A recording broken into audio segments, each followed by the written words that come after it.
This is Sai, and today is i-explore natin ang isa sa mga pinaka-haunted mansion na matatagpuan dito sa Cavite.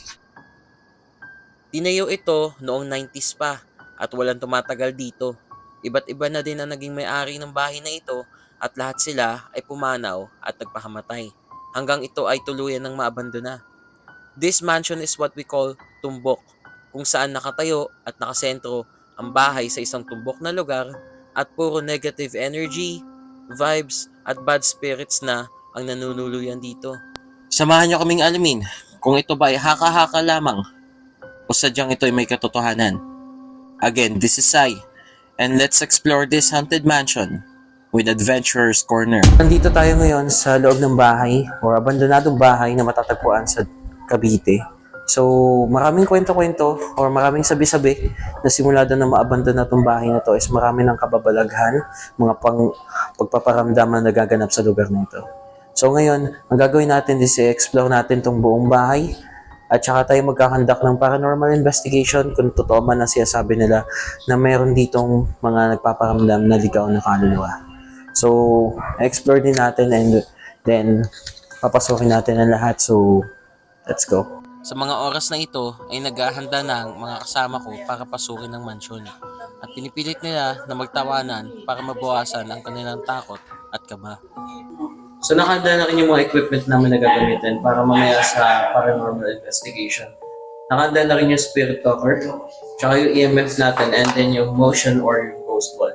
So itong EMF is gagalaw or iilaw siya kapag meron siyang na-detect na spirit or meron siyang magnetic energy.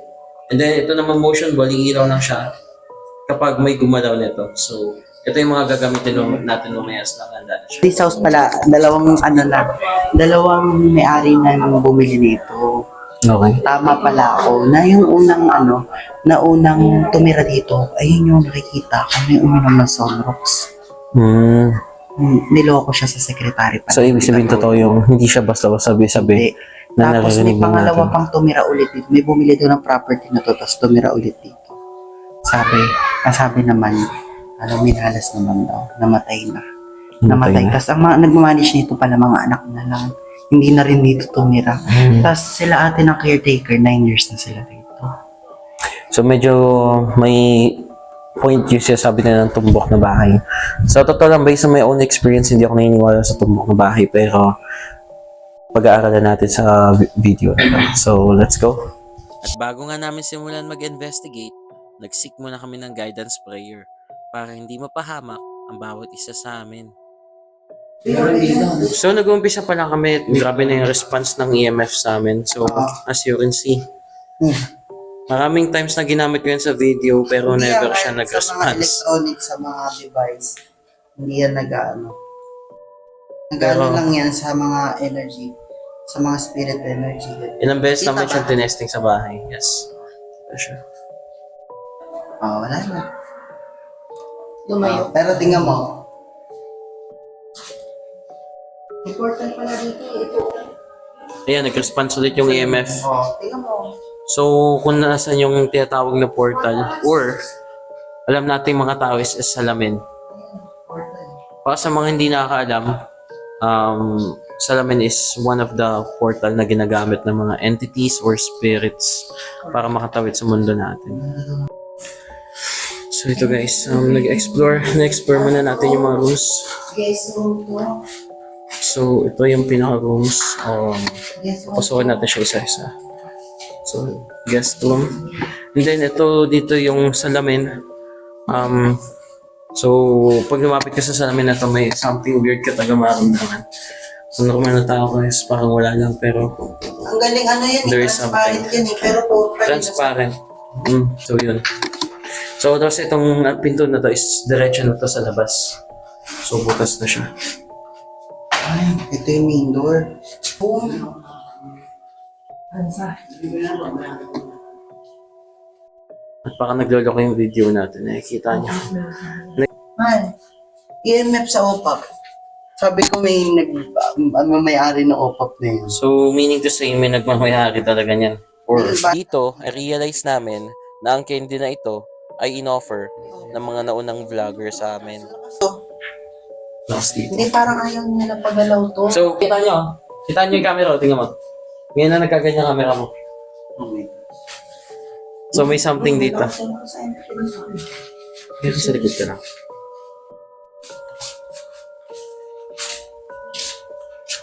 Ito pa, portal, oh.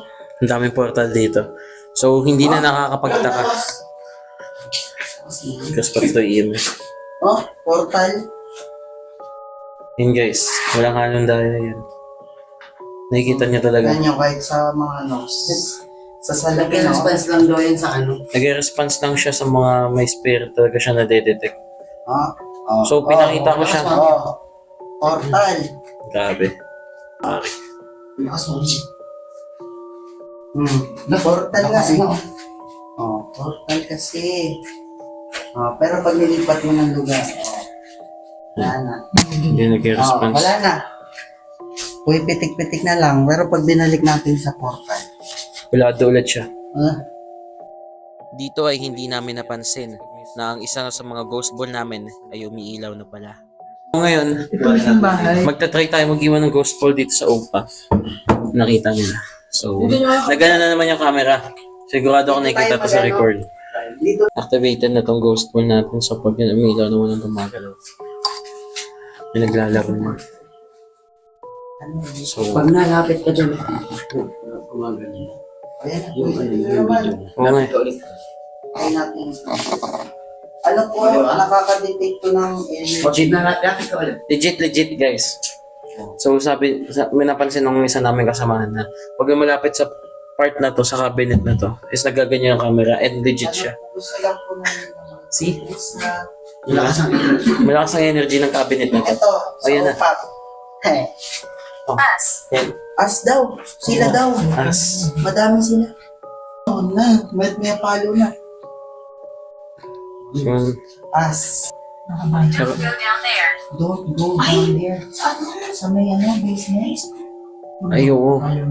Ayaw nila.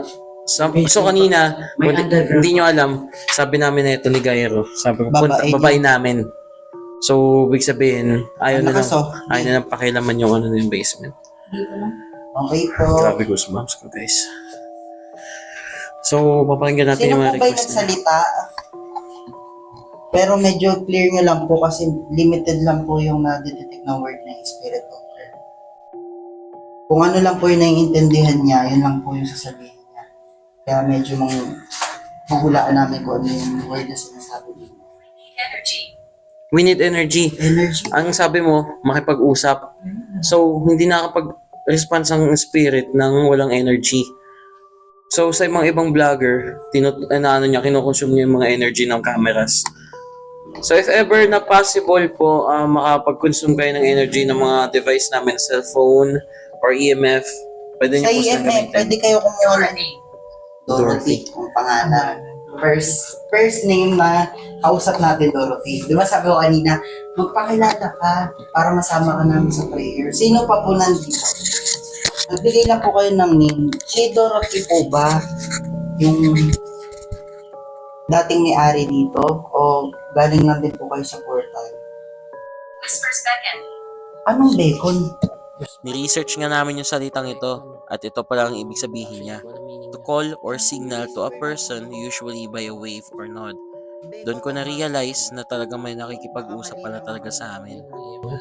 Kasi hindi natigil yung EMF sa pag-aral. Pakinggan nyo nga. Kasi isa baka may bumulong.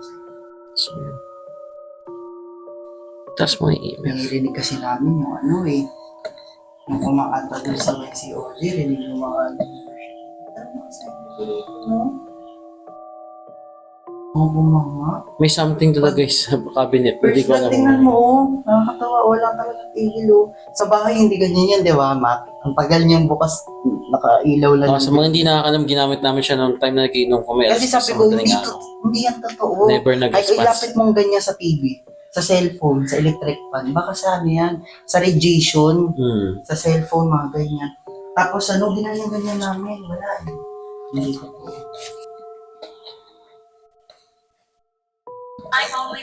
I'm only 5 age yun. Bata siya. Age. So, sabi mo bata kanina may ari nun, di ba? Yung OPAF na yun.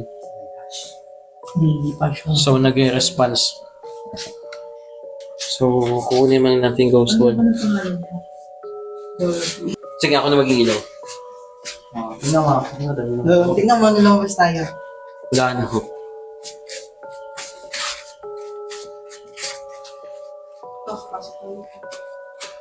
So, Ito yung underground?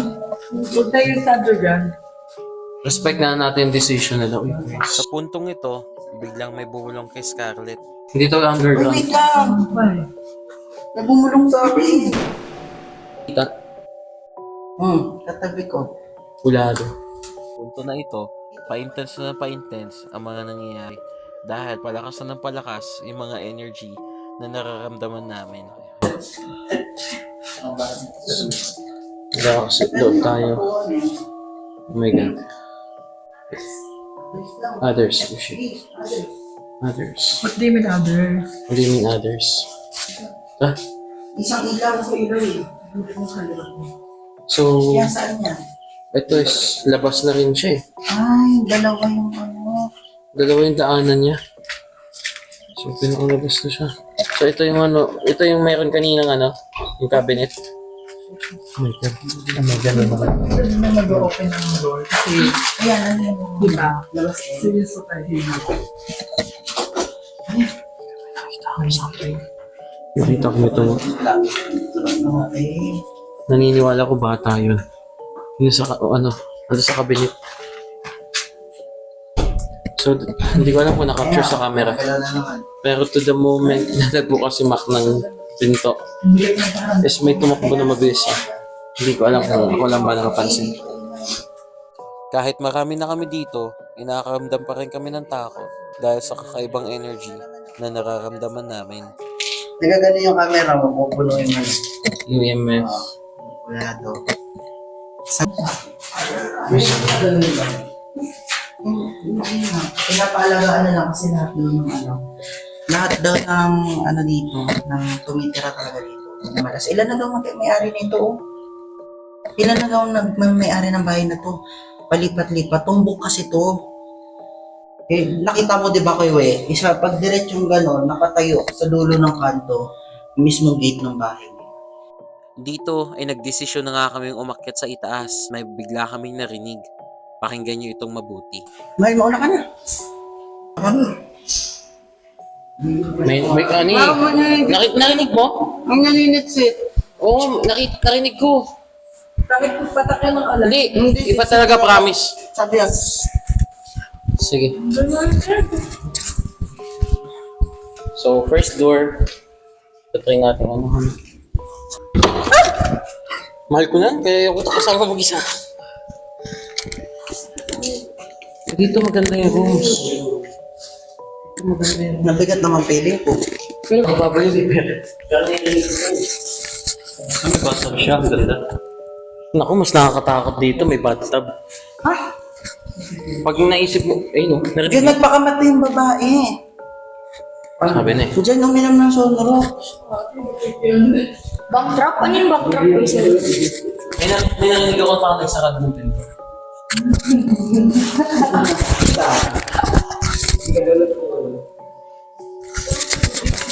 Okay, pre. Sige, pre. Ang ganda ng bahay nyo. May shower. Ay, ang ganda ng bahay nyo. Paniniwala ko shower to siya. Tapos meron silang bathtub. Buksan mo isa-isa. Game na lang doon. Ay, nagbukas mo yung lakas. Hindi, ano mo.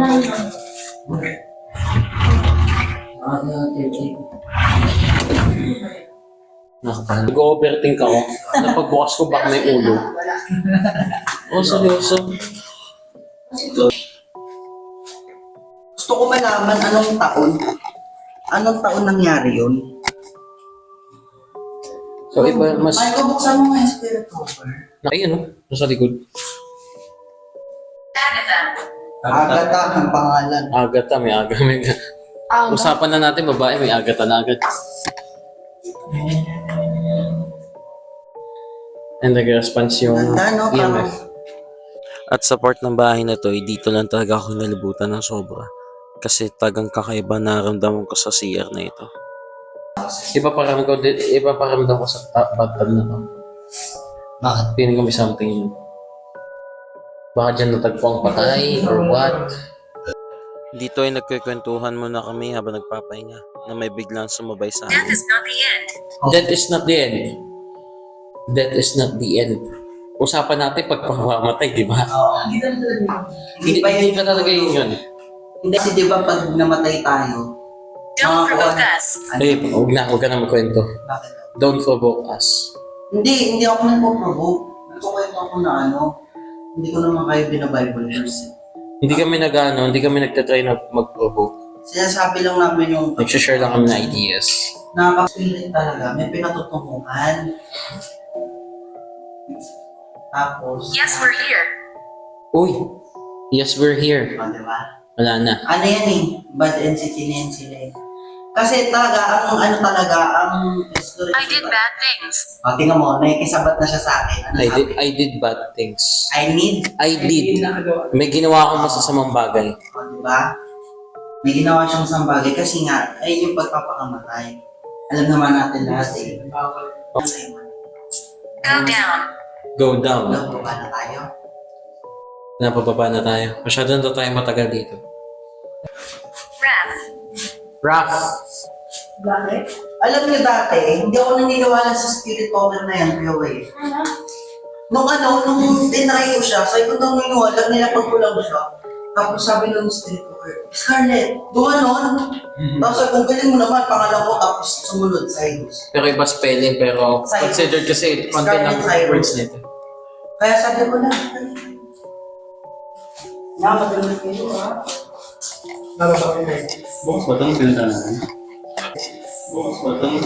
Masado natin.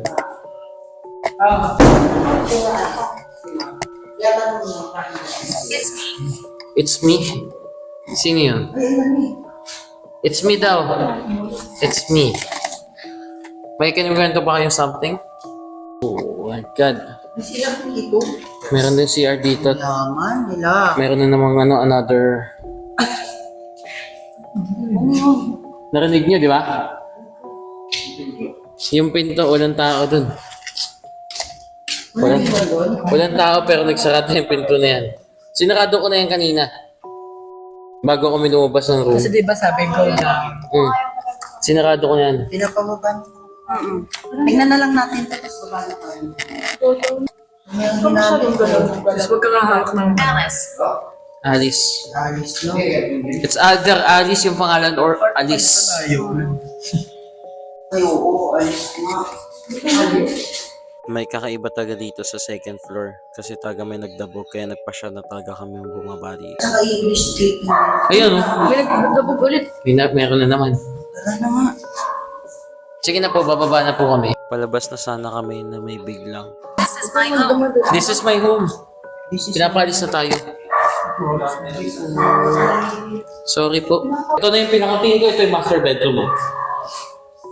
Ang laki ng damitan. Gusto niyo ba subukan? Palabas na sana kami na may biglang.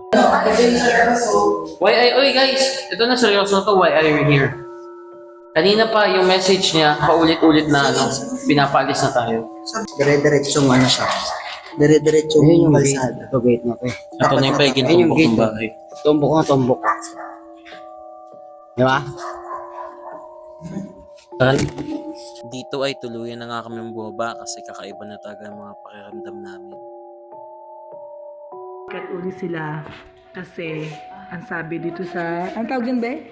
Hindi ba may upo tayo dapat? Go Ang tawag dito sa... Ang tawag dyan sa amin. Basta, may na yun. Pinakit uli sila sa taas. Kasi may nakausap kaming espiritu. Sabi, ayan. na. I-close daw yung mga inopen naming pintuan Okay na doon. po. Nailak na po.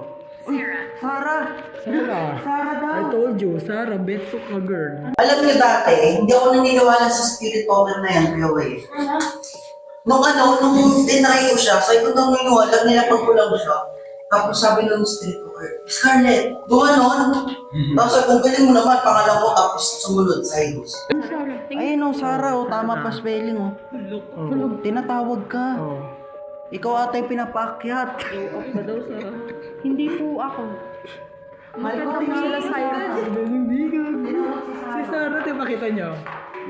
Videoan mo. Nakuhanan ko naman, B. Ayun, Sarah, go up. Galing tayo ng prayer para sa mga nagambalang spirit or sa mga hindi matahimik na spirit dito. So, wala na pong way. Walang ibang way para makapunta sa liwanag or makamtan yung katahimikan. Kundi yung, of course, yung acceptance. So, mga nangyari sa past, ilang years na rin naman nakalipas kung ano man yung nangyari sa inyo na hindi namin alam. Sana po is tanggapin nyo na ng buong buo and gamitin nyo yung liwanag na tinirik namin dito para mahanap nyo yung daan nyo papunta sa liwanag. And then, walang ibang daan sa kaligtasan kundi yung Panginoon lamang natin. So, kung ano man yung nangyari, sa past, is tanggapin nyo na lang po dahil wala na po tayong magagawa kung ano man. Kung gusto nyo man hustisya or what, wala na po tayong magagawa sa tagalan ng panahon. So, tanggapin nyo na lang po para magkaroon na po kayo ng katahimikan. Naway gawin nyo pong guide yung kandila na itinirik namin para mahanap nyo yung daanan. Sa punto na to, tuloy na nga kami nagdesisyon na tapusin na ang aming paranormal exploration. Dahil may mga kasamahan kami babae na hindi na maganda ang kanilang nararamdaman. So bago kami umalis, is talaga nagsik kami ng guidance and prayer kay Lord. Para safe kami makauwi sa aming mga tahanan at walang sumama sa amin na kung ano man. Isa lang na-realize ko sa pangyayari ito, na kahit anong pangyayari, huwag tayong makakalimot sa ating Panginoon dahil siya lamang ang makakatulong sa atin sa bawat sitwasyon na pinagdadaanan natin. At dito nagtatawas ang ating video. Please guys, huwag niyong kakalimutan mag-subscribe and follow for more. Thank you.